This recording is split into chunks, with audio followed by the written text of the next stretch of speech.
Welcome to MMT Chats. This episode is brought to you by ISCAR with new ideas for machining intelligently.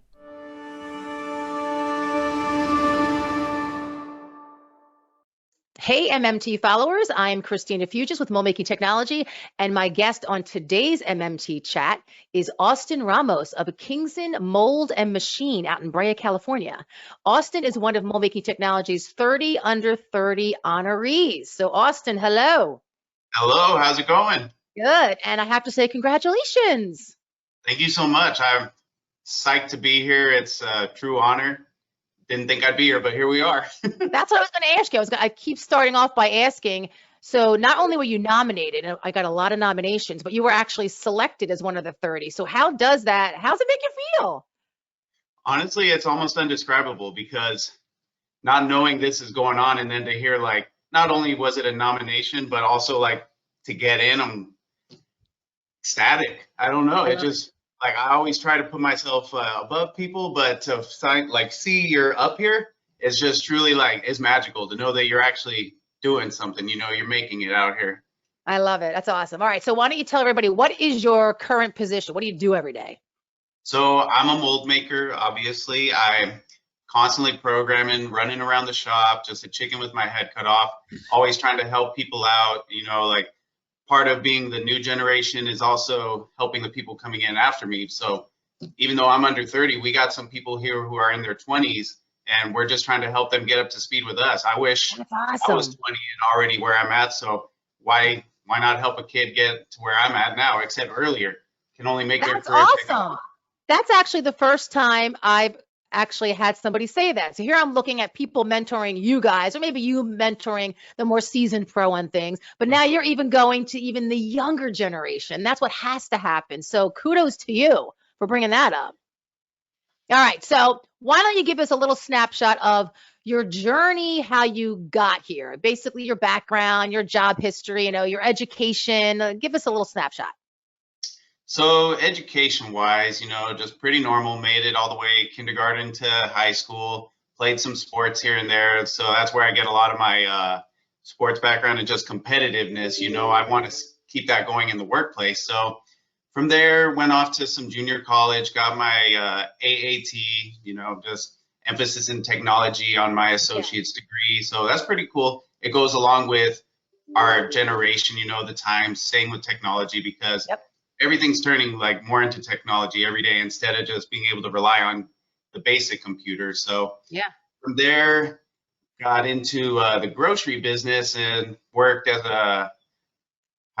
just a checker, all my life, kind of hitting the flat line, and my fiance's father is actually in this industry, and he works in aerospace specifically, and he brought it up to me. He said, you know what, this might be a huge career jump and just a big leap of faith you can take, and I swear it'll change your life. And honestly, getting hired in this company has like been a blessing in disguise, and it's completely changed my life. I really didn't see anything coming in the past, but now I see like one of the brightest futures I could possibly imagine. This industry is the best, the bee's knees, literally.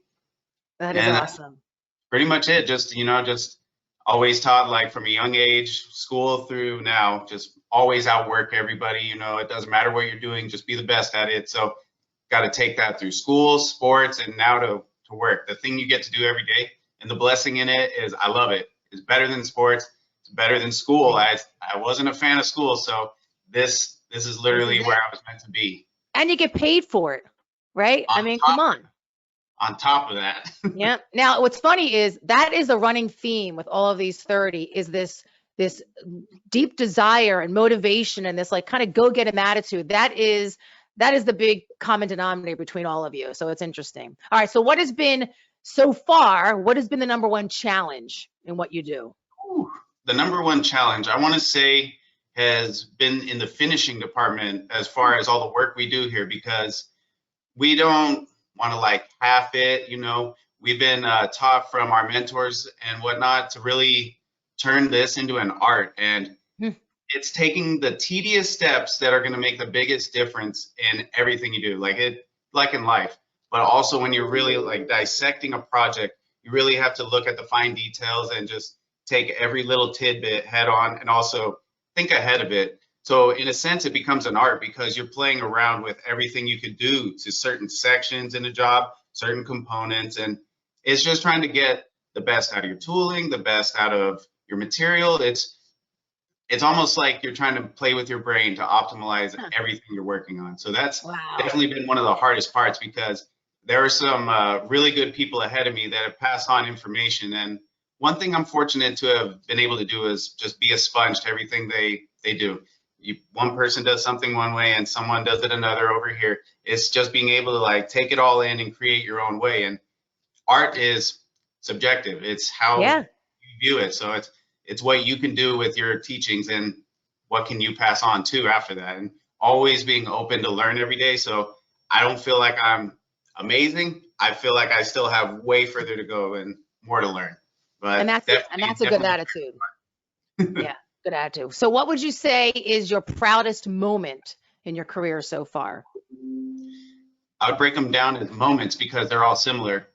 Just winning multiple Employee of the Month here at this company has showed me that, one, not only am I still good or staying ahead of the game, I'm keeping my mentality and work ethic no matter what's going on, like with crises, COVID, that outside world going on, just staying driven and keeping your foot on the gas. That's my proudest moments, is to know like I'm recognized, appreciated here. This shop really is a family. I love it. It's the constant recognition and constant like love and care of each other. It's just awesome to know you're like part of a good team. So yeah, it sounds like it sounds very family, right? Yes. There. Yep. Yeah, and I hear that a lot too, which is motivating in itself. That's creating this culture where you're not afraid to make a mistake because you're going to end up learning together to improve things, and that's a real testament to what Casey and the whole team has built there. That's critical, especially nowadays. And I do believe this generation, your generation, kind of requires that. That is something that has transformed in this industry over the years. So, and I think that's a positive thing. Positive. Exactly. It's like a crutch. You never know what you're like. When's your lowest point going to come? You never know. So you can't rely completely on your family. Family's always there, but then when you have a work family, it's something else. It's other people to push you when you can't push yourself. Yeah, good one. All right. So mold manufacturing. So I don't know if you had preconceived notions. I would assume most people do. So there's a lot of myths out there about what it is and what it isn't. So is there something that you can share with people watching? Like what myth that you grew up with or heard about mold manufacturing or manufacturing in general that has just been busted wide open and you're like, it's not like that at all? Well, I want to say it actually kind of ties into the whole 30 for 30. When I first started in this, I want to say this industry was very like, what do you want to call it? Seasonal or seasoned people. And they weren't too open to the whole teaching. And I think it's just all on an individual case by case, personality wise kind of thing. You know, I came in just wanting to learn. I didn't know a dang thing when I got here, and a lot has changed just by being open, friendly, supportive, talkative. And from that, I feel like I've busted through the door because everyone didn't want to share their tidbits, their info, their little hacks, and just being able to like really talk to someone on a personal basis, get to know them, and they're going to right away take you under their wing and want to teach you everything. So I think it is now transitioning more to not solely a younger man's game, but I feel like we're really getting our foot through the door, and not only that, kicking the door. Like we're not here to take over, but we're here. We're here to make our footprint. Well, in essence, too, I think that older generation needs you to take over, quite honestly, because if there's not another generation coming in, there's like no even legacy for them. It'll just go away. Then what? Because if you don't have anyone to carry on your story, your teachings, what was it? Yeah. Honestly, like it's almost like it drifted away. Yeah. All right. So let's segue to technology. So you have to have a favorite machine or something within the shop. What is your favorite technology that you've seen or used, and why? My favorite technology just has to be the computer. It's life-saving because honestly, even though my generation came up starting to like dabble into technology, computers and all that, we didn't get the full disclosure on the whole thing, but getting to now work like 24/7 on a computer is awesome. And you know I have my favorite machine, the one that always holds perfect. So it's cool to just really get to play with everything. You see a job, tackle it head on, and you get to dissect it, like working on these ventilators while COVID was hitting. You get to really look at the job and understand it. And it's mind blowing in the essence because you're building something bigger for the world, something bigger than you, your shop, and all that. But then you see it as it started, like what is these little components. You get to see it blow up. But I swear that I'm in love with my computer, my setup, just have the dual monitors. I just love being able to really dissect things and understand it. So don't take my computer away from me. I think a lot of people would say that. Would you say that aspect is also the most interesting part of your job, or is there a different part of your day or each job that you work on that's the most interesting? Actually, you know what's the most interesting to me? I want to say is bringing someone up to speed to where I'm at. I'd want to say, you know, like I can look at a job, but being able to get someone else, like the younger generation, even younger than me, getting them to understand it and really see things, think the way you do, or just have that open-mindedness to really know what's going on. It's cool because they come in not knowing anything like I did as well, and just to see them understand it is just awesome to watch the cogs move and just everything connect. I want them to get that bigger game picture and just see what we're doing and what's the purpose of everything. It's just awesome to see your teachings go because I wanted to suck in everything I could and learn as much as I could from everyone else. So you got to keep the ball moving or else it gets stagnant. Exactly. So you mentioned COVID, you mentioned ventilators, I think you said. So that has been a big, in my opinion, despite how crazy the times have been because of COVID, there's been a lot of tragedy and challenges. It has shown a light on mold manufacturing because this industry just answered the call, to whether it was respirators or respirator parts, ventilators, face shields, whatever it was. But does that fall into your career so far? Is that one of the most interesting projects, or is there something else that you've worked on that you're like, oh my gosh, that was so cool. I can't believe I was part of bringing that to market? I think all the products we've made, like given these tragedies happening, just because I personally have had family affected by it, that has been amazing to know we're out there helped and still helping. But you know what? Another thing I find interesting is we don't dabble too much into it is aerospace. It's really cool to see a full-on project come together just because you see these mass sizes of molds and then the next day you're working on something so small and tedious. But then when the whole art aspect, you see something big and beautiful come together, and it's just something about how you tackle the project and seeing how clean everything comes out and knowing you can put your stamp on it almost. It's personalized. It's like your art project and you get to send it out and you just, as long as you're happy with it, you know the customer is going to love it because you put your own stamp on it per se. That is true. And I like how you keep saying art because it's funny. When we started the magazine back in the 90s, like I think one of our original taglines for something that we did was the art, the craft, and the business of mold making. And as time has gone by, people started to want to change that word. Like it's technology, and I get it. It is technology driven, but it's still an art, like, and it's still a craft because you still have to know the basics, right? I don't care, like, despite what technology comes our way, how good AI gets, there's still a value to knowing the traditional way and the basics, and that is the art, and that is the craft of making a mold, right? So I like that you or somebody under 30 still speaking that way, I think is a testament to that. Yes, it really is. It just shows everyone can put their own touch on something. It's how much in the fundamentals are you really engaged and all that. Yeah. All right. So let's think about manufacturing and mold making specifically in terms of attracting that next generation that you're referring to. What do you believe has to change to get that next generation without them being pulled in by you? How can we just attract them in general? What has to change?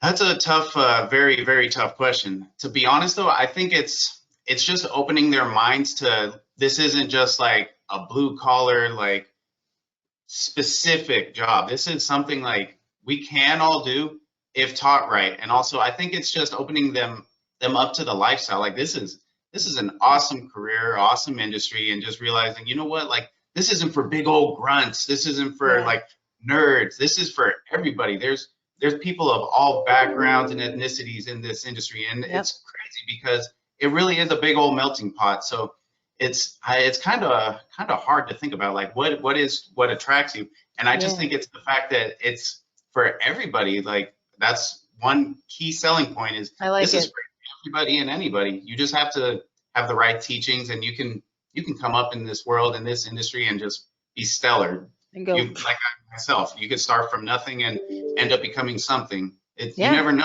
You just have to have the people in your corner, and you can take off.